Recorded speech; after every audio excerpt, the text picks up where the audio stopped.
Good morning my dear student. आपका अपने target with Shivnath online YouTube class में स्वागत है। दोस्तों, आज मैं आपके सामने एक छोटी सी रिपोर्ट लेकर उपस्थित हुआ हूँ, जिसे भारतीय वन स्थिति रिपोर्ट के नाम से जाना जाता है। और ये इसके कुछ आंकड़े हैं जो हमारे एग्ज़ाम में अल्टरनेट पूछे जाते रहे हैं। किसी भी टाइप का एग्ज़ाम हो, चाहे हायर एजुकेशन एग्ज़ाम हो या फिर आपके वन डे एग्ज़ाम हो, इसमें से 2-3 क्वेश्चन जनरली देखने को मिलते हैं। उसी को लेकर मैं आपके सामने आज उपस्थित हुआ हूं और मैं आशा करता हूं कि आप लोगों को ये रिपोर्ट पसंद आएगी। चलिए एक दृष्टि हम लोग अपने रिपोर्ट पे देखते हैं। ये भारतीय वन स्थिति रिपोर्ट 2019 16वीं भारतीय वन स्थिति रिपोर्ट है। पहला क्वेश्चन तो यहीं से बनता है कि यदि पूछता है कि ये 2019 भारतीय वन स्थिति रिपोर्ट किस श्रृंखला की रिपोर्ट है, तो वो जो है हमारी 16वीं श्रृंखला की रिपोर्ट है। 1987 से ये ऑलरेडी प्रत्येक 2 वर्ष पे ये रिपोर्ट जारी की जाती है। प्रत्येक 2 वर्ष में 1987 से अल्टरनेट क्रम में जारी होती रही है और इस वर्ष 2019 में 30 दिसंबर 2029 को हमारे पर्यावरण एवं जलवायु परिवर्तन के मंत्री श्री प्रकाश जावड़ेकर द्वारा ये रिपोर्ट नई दिल्ली से जारी की गई, जो कि 16वीं भारतीय वन स्थिति रिपोर्ट है। तो पहला क्वेश्चन आपका यहाँ से उठेगा कि ये कौन सी रिपोर्ट है, किस श्रृंखला की, तो 16वीं श्रृंखला की। दूसरा क्वेश्चन कि ये कितने वर्षों बाद जारी की जाती है, तो प्रत्येक 2 वर्ष बाद जारी की जाती है। तीसरा ये आएगा कि इसमें किस प्रकार के उपग्रह का उपयोग किया जाता है, तो इस रिपोर्ट के आकलन है तो दूर संवेदी उपग्रह रिसोर्स सेट 2 का उपयोग किया जाता है। नेक्स्ट क्वेश्चन पूछने का इसका वो है कि ये किस मंत्रालय द्वारा जारी की जाती है, तो जैसा कि हमने तीसरे बिंदु में लिखा है कि पर्यावरण वन और जलवायु मंत्रालय द्वारा ये रिपोर्ट जारी की जाती है। नेक्स्ट टॉपिक है कि संयुक्त राष्ट्र संघ एवं कृषि संगठन की रिपोर्ट के अनुसार भारत को दुनिया के 10 देशों में 8वां स्थान इस बार प्रदान किया गया है, जहां वार्षिक स्तर पर वन क्षेत्रों में सबसे ज़्यादा वृद्धि दर्ज की गई है। अर्थात हमारे भारत देश का 8वां स्थान है जहां पर वनों में सर्वाधिक वृद्धि हुई है। अब नेक्स्ट टॉपिक में आता है कि ये क्वेश्चन पूछता है आपसे, एक इम्पॉर्टेंट क्वेश्चन है इसमें कि वनों के प्रकार एवं जैव विविधता। इस वर्ष इस वन स्थिति रिपोर्ट में एक नया चैप्टर जोड़ा गया है जिसका नाम है वनों के प्रकार एवं जैव विविधता। तो ये आपका बहुत ही इम्पॉर्टेंट क्वेश्चन है, इसके पूरे आने की संभावना है, इसलिए इसको आप लोग बिल्कुल याद रखिएगा। वनों के प्रकार एवं जैव विविधता, ये इस वन स्थिति रिपोर्ट में इस वर्ष नया अध्याय जोड़ा गया है, जिसके आधार पर वनों को 16 मुख्य उपवर्गों में विभाजित करके इस रिपोर्ट को तैयार किया गया है। और इस रिपोर्ट को किस आधार पर तैयार किया गया है, चैंपियन एवं सेठ वर्गीकरण के आधार पे। चैंपियन और सेठ कौन थे? इन्होंने ये एक वैज्ञानिक थे जिन्होंने इसके पहले पौधों की संरचना और आकृतिक विज्ञान तथा पादपी स्वरूप पर अध्ययन करके एक रिपोर्ट प्रकाशित किया था। उन्हीं के आधार पे आपकी ये हमारी वन स्थिति रिपोर्ट तैयार की गई है। इस प्रकार सभी क्वेश्चन को आप नोट डाउन करते चलिएगा। जो क्वेश्चन इंपॉर्टेंट है मैं बताता चल रहा हूँ, बाकी आप लोग इस सीरीज को पढ़ना चाहें तो कंटिन्यूअसली पढ़ सकते हैं। मैं इंपॉर्टेंट टॉपिक को डिस्कस करते हुए कम समय में समाप्त करना चाह रहे हैं। और नेक्स्ट टॉपिक है जो इम्पॉर्टेंट है आपके एग्जाम के दृष्टि से, वन स्थिति रिपोर्ट के जो प्रमुख बिंदु हैं, जिसमें आपके ये क्वेश्चन, ये 4-5 पॉइंट जो दिए गए हैं, ये आपके सभी पॉइंट याद करने के उद्देश्य से दिए गए हैं और ये सभी पॉइंट पूछे जाने योग्य हैं। इसमें एक पहला पॉइंट है कि कुल भौगोलिक क्षेत्रफल का वनावरण क्षेत्र कितना है, तो आप लोग परसेंटेज पे ज़्यादा फोकस करिएगा, परसेंटेज ही पूछता है। कुल भौगोलिक क्षेत्रफल का वनावरण क्षेत्र कितना है? 21.67%। नेक्स्ट है देश में वनों एवं वृक्षों से आच्छादित कुल क्षेत्रफल अर्थात कि जिसमें वन और वृक्ष दोनों सम्मिलित हैं, वो 24.56%।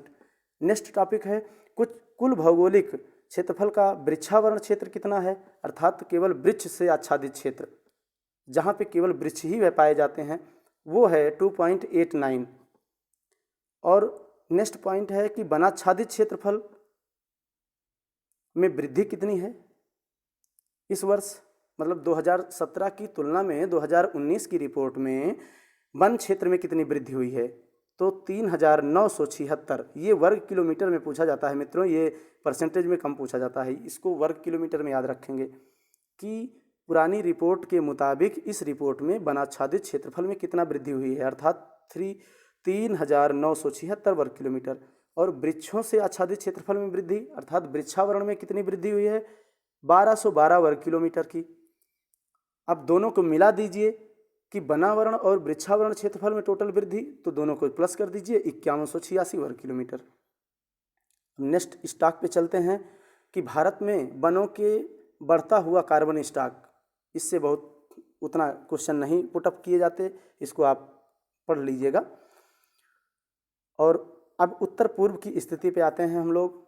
उत्तर पूर्व का क्या मतलब है, उत्तर पूर्व का मतलब है कि हमारे भारत देश के पूर्वोत्तर क्षेत्र से रिलेटेड है। पूर्वोत्तर क्षेत्र में जो हमारा अरुणाचल प्रदेश, मिजोरम, नागालैंड और मेघालय का जो सर्किल है, उसमें देखते हैं, इसमें एक इम्पॉर्टेंट यही फैक्ट है कि पूर्वोत्तर क्षेत्र में कितना की वृद्धि हुई है, तो 765 वर्ग किलोमीटर। पहला आंकड़ा ये इम्पॉर्टेंट है। और दूसरा आंकड़ा ये इम्पॉर्टेंट है कि उत्तर पूर्वी राज्यों में असम और त्रिपुरा को छोड़कर सभी राज्यों के वनावरण क्षेत्र में कमी आई है। ये वेरी इंपॉर्टेंट फैक्ट है। इसमें असम और त्रिपुरा को आपको याद में रखना है कि असम और त्रिपुरा में केवल वनावरण की वृद्धि देखी गई है, अन्य सभी राज्यों में वनावरण में कमी आई है। पहाड़ी क्षेत्रों में केवल फैक्ट आपको पूछेगा कि कितना वृद्धि हुई, तो 544 वर्ग किलोमीटर की वृद्धि हुई।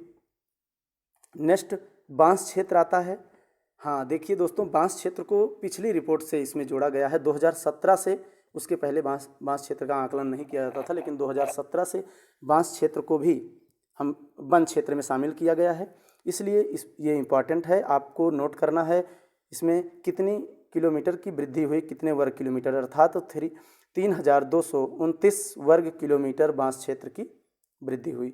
मैंग्रोव वन क्या होते हैं, जो हमारे भारत के पूर्वी और पश्चिमी तट से लगी हुई सीमा के वन पाए जाते हैं, उन्हें हम मैंग्रोव वन कहते हैं।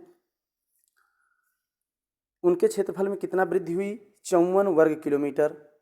बहुत इंपॉर्टेंट आंकड़े हैं ये सब, इसको हमेशा नोट रखिएगा।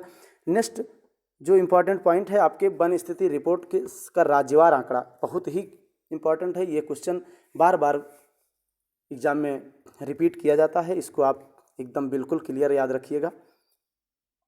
प्रतिशत की दृष्टि से पहला क्वेश्चन है कि प्रतिशत की दृष्टि से सर्वाधिक वनावरण, ये ध्यान रखिएगा कि वनावरण पूछ रहा है या वृक्षावरण, तो वनावरण ज़्यादा है इसलिए वनावरण ही पूछता है हमेशा, वृक्षावरण पे जिक्र नहीं करता, चूँकि वृक्षावरण की रिपोर्ट बहुत कम है। वृक्षावरण का क्षेत्रफल ही हमारे भारत में 2.89% ही केवल है।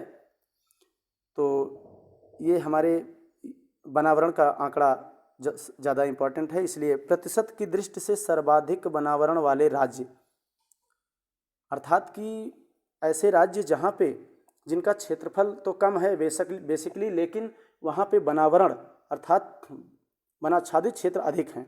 तो ऐसे कौन से राज्य हैं, मिजोरम, अरुणाचल प्रदेश और मेघालय। ऐसे क्षेत्र जहाँ पे क्षेत्रफल की दृष्टि से अधिक वन पाए जाते हैं, तो क्षेत्रफल की दृष्टि से जो बड़े राज्य हैं हमारे, सबसे पहले मध्य प्रदेश एमपी में सर्वाधिक वन पाए जाते हैं क्षेत्रफल की दृष्टि से, उसके बाद अरुणाचल प्रदेश, उसके बाद छत्तीसगढ़। नेक्स्ट क्वेश्चन, वन क्षेत्रफल में वृद्धि वाले शीर्ष राज्य कौन से हैं। ऐसे राज्य जहाँ पे वन क्षेत्रफल में पिछले वन रिपोर्ट की अपेक्षा इस वर्ष इस वन रिपोर्ट में क्षेत्रफल में वृद्धि हुई है।